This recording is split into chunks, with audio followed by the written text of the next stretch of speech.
Now coming to Jojo Jot sir. Sir உங்களுடைய daily shooting I love யூவோட தான் ஆரம்பிக்கும் அப்படின்னு நீங்க சொல்லியிருந்தீங்க. கமல் சார் சொல்லியிருந்தாரு.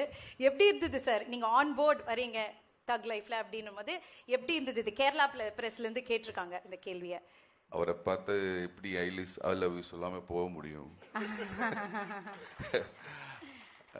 நான் சின்ன சின்ன ரோல் பண்ணி தான் வந்தேன். அப்போ அந்தையிலிருந்து ஒரு as a film student Mani sir and Kamal sir வந்து என்ன அவர் பார்க்க முடியறதே ஒரு ஆசைன்னு சொன்னா அந்த ஆசைனால சொல்றது ஐ லவ் யூ. அப்புறம் இந்த மணி சார் கூட ஒர்க் பண்ணும்போது சார் மாதிரி ஒரு லெஜெண்டை சாட்டிஸ்ஃபை பண்ணது. சாரோட ஃபிலிம் திங்கிங் வந்து வேற லெவலு. இப்போ ஒரு சீன் பண்ணும்போது நம்ம நம்பி கூப்பிட்டு இருக்குது. இப்போ அந்த சீன் நல்லா பண்ணோம், அதை எப்படி நல்லா பண்ணோம் பயம் இருக்கு. ஏன்னா கமல் சார் இவர் எல்லாருமே இருக்கும்போது பயம்தான் இருக்குது. கம்ஃபர்டபுளா நடிச்ச சீன் வந்து சிம்பு சார் கூட. என்ன நாங்க அப்படி என்ன ஜாலியா கம்ஃபர்டபுள் ஆக்கி விட்டாரு அவங்கள? இல்ல சாரும் டென்ஷன்ல இருக்கறார்ல.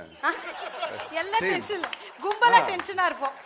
எல்லாருமே டென்ஷன்ல இருக்கு. அப்போ வந்து ஓ சேம் பார்ட்டிஸ். அப்போ அது கம்ஃபர்டபுளா இருந்துச்சு. ஆனால் கமல் சார் கூட வரும்போது இப்போ நான் வந்து நான் நல்லா நடிப்பான்னு நினச்சி தான் என்ன இங்கே கூப்பிட்டு இருந்தது. அப்போ ஃபர்ஸ்ட் டே ஷூட்டிங் வரும்போது நான் நல்லா நடிக்கணும்னு காமிக்கணும்ல. அப்போ நான் அந்த சீன் ஃபர்ஸ்ட் டே ஷூட்டிங் வரும்போது ரிஹர்சல் போட்டுச்சு. அப்போ தனாதான் கமல் சார் பொசிஷனில் இருந்தார். ஒவ்வொரு டேக் வரும்போது நான் எனக்கு முடியும்னு சொல்லிட்டு டேக் ரிஹர்சல் பண்ணிட்டேன். அப்புறம் ஃபைனல்னு சொல்லும்போது நான் இங்கே திரும்பி இருந்துச்சு. ஆனா அவர் குரலுக்கு ஒரு ஏன்னா பேக்ல இருந்து கமல் சார் வாய்ஸ் வந்துச்சு. ஐயோ நெக்ஸ்ட் டேக் எல்லாமே ரீடேக். அது என்ன சொல்றது, அது ஒரு நான் ஒரு ஸ்டூடெண்ட். எனக்கு வந்து என்ன கத்துக்கிட்டு இருக்குது கமல் சார் சொன்ன மாதிரி என்னோட லைஃப்ல வந்து அவர் வந்து அவர் பண்ற விஷயங்கள் எல்லாமே வந்து வாட்ச் பண்ணி அது கத்துக்கணும். அந்த நான் வந்து சின்ன சின்ன ரோல் பண்ணிட்டு இருக்கும்போது நிறைய ரிஜெக்ஷன் கிடைச்சிருக்கு எனக்கு. அப்போ கற்றுக்கிட்டு வந்த ஆள் தான் நான். 30 years ஆச்சு. இப்போ கொஞ்ச நாளில் இருந்து தான் நான் வந்து ஆப்பர்ச்சுனிட்டிஸ் எல்லாமே கிடைக்குது. அப்போ அவர் பண்ணுறது, அவரை பார்த்து அவர் பண்ணுற விஷயங்கள் எப்படி போயிட்டு இருக்குது. சாரோட ஐபேடில் ஒரு 400 ஸ்கிரிப்ட்ஸ் இருக்கு. ஒவ்வொரு டெவலும் ஒவ்வொரு ஸ்கிரிப்ட்ஸ் பண்ணிட்டு இருக்குது கமல் சார். அப்புறம் நான் சின்ன கேப் கிடைக்கும் போது மணி சார் கிட்ட எனக்கு தெரிய வேண்டிய விஷயங்கள் எல்லாமே கேட்டிருப்பா. சிம்பிள் வேர்டில் எப்படி சொல்ல முடியும்னு தெரியாது. அது அந்த மாதிரி எனக்கு கிடைச்சிருக்கு. இது எனக்கு கிடைச்ச என்னோட லைஃப்பில் கிடைச்ச என்னோட இந்த சினிமா, ஐ லவ் சினிமா, எனக்கு அது மட்டும்தான் தெரியும். அதுக்கு எனக்கு கிடைச்ச ஒரு அக்செப்டன்ஸ் தான். ஒரு கூட உட்கார முடிஞ்சது, ஒர்க் பண்ண முடிஞ்சது. நான் பண்ணது எப்படின்னு எனக்கு தெரியல. ஆனாலும் very very happy. Thank you so much sir. Thank you so much. எல்லாருமே ஃபேன்ஸ் தான். அப்புறம் இந்த படத்துக்கு எனக்கு ரஹ்மான் சார் என்னால் எனக்கு சீன் இருக்கு, கண்டிப்பாக வாசிக்கணும் ரஹ்மான் சார். அந்த ஒரு ஆப்பர்ச்சுனிட்டி கூட கிடைச்சிருக்கு. அப்புறம் ரவி சார் மலையாளத்தில் நிறைய படங்கள் பண்ணிருக்கு. Big fan of him.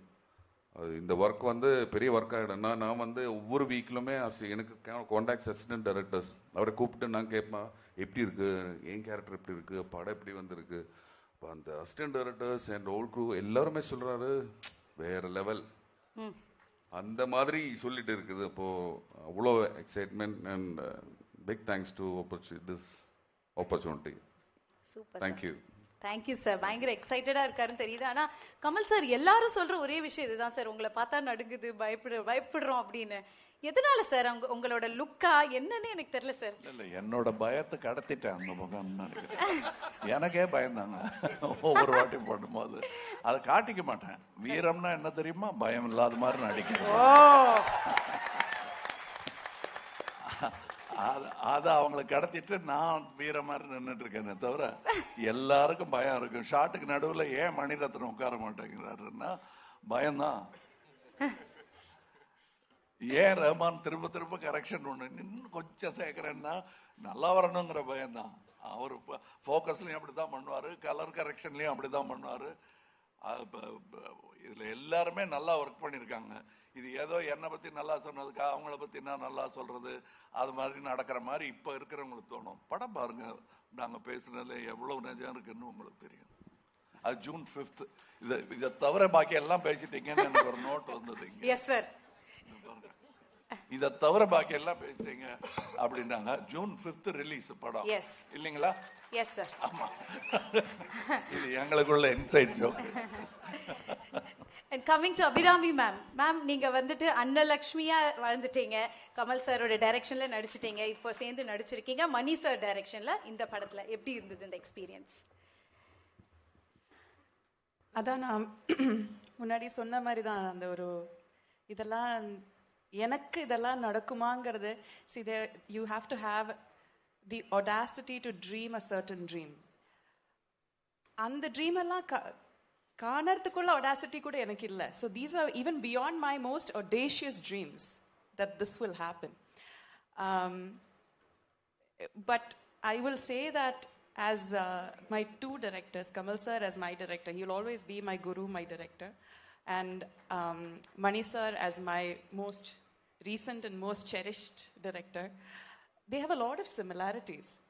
ஏன்னா அவங்க வந்து ஒரு சீனை நம்மளுக்கு சொல்லி கொடுக்கும்போது, இல்லை ஒரு ஷாட் நம்ம கையிலேருந்து வாங்கும்போது ஃபர்ஸ்டே எல்லாமே கிளியராக சொல்லி தந்துடுவாங்க. அண்ட் ஒரு டேக்குக்கு அப்புறம் இன்னொரு டேக் போகுதுன்னா அதுக்கான இன்ஸ்ட்ரக்ஷன்ஸ் கொடுக்கறதுமே ரொம்ப கிளியராக கொடுப்பாங்க. அது ஒவ்வொருத்தங்களுக்கு எப்படி கொடுத்தா அவங்க கிட்ட போய் சேரும்னு தெரிஞ்சுக்கிட்டு அவங்க பாணியில் பேசி அவங்க கிட்டேருந்து அந்த எக்ஸ்ட்ராவை எக்ஸ்ட்ராக்ட் பண்ணுவாங்க. that I don't know how they do that. And I was asking Mani sir வந்து அஞ்சலிங்கிற படத்துல ஒரு 1.5 வயசு குழந்தை எப்படி இவ்வளோ அழகா நடிக்க வச்சீங்கன்னு சொல்லிட்டு கேட்டுட்டு இருந்தேன். because that is impossible. My daughter is 3 now. இங்க உட்காருன்னு சொன்னா அங்க ஓடுவா. so it is impossible to direct children. so children ஆகட்டும் இல்ல சீசன்ட் ஆக்டர்ஸ் ஆகட்டும் ஃப்ரெஷர்ஸ் ஆகட்டும் எல்லார்கிட்டேருந்து எப்படி வேலை வாங்குறதுன்னு இவங்க 2 பேருக்கு ரொம்ப நல்லா தெரியும். ஸோ என்னை பொறுத்த வரைக்கும் I just went there as a blank slate. எவ்வளோக்கு எவ்வளோ ராவா போக முடியுமோ அவ்வளோக்கு அவ்வளோ ராவா. ஏன்னா படிச்சதெல்லாம் மறந்துருச்சு. இவங்க எல்லாம் வரிசையா சொன்ன மாதிரி பயத்தினால படிச்சது நம்மளுக்கு தெரியும் நினைச்சது எல்லாமே மறந்துருச்சு. ஸோ அங்க போய் எவ்வளோ ராவா போக முடியுமோ அந்த அந்த மண்ணுன்னு சொல்லுவாங்க இல்லையா, அந்த மண்ணை அவங்க செதுக்கிக்குவாங்கங்கிற ஒரு நம்பிக்கை அவங்க கையில கொடுத்துட்டு நான் வந்துட்டேன், என்ன பண்ணும் சார் சொல்லுங்க, அவ்வளவுதான். So that was me in the whole set. Lovely super. So எல்லாருமே அவங்க விஷயத்தை ஷேர் பண்ணீங்க. I have one more question from Hesha. Kamal sir, இது உங்களுக்கு அண்ட் மற்றவங்களுக்கும் நான் கேட்குறேன். ஹேஷா கேட்டிருக்காங்க, what is that one thug moment in your career sir? ஏன்னா நீங்க வந்தாலே எங்களுக்குலாம் தக் தான், ஆனா உங்களுடைய தக் மூமெண்ட் என்ன உங்களோட கரியர்ல? தெரியல, it's yet to come. I think I'll wait for it. Oh my god. Mani sir, அதே கேள்விதான் உங்களுக்கும். What is that one thug moment? Same.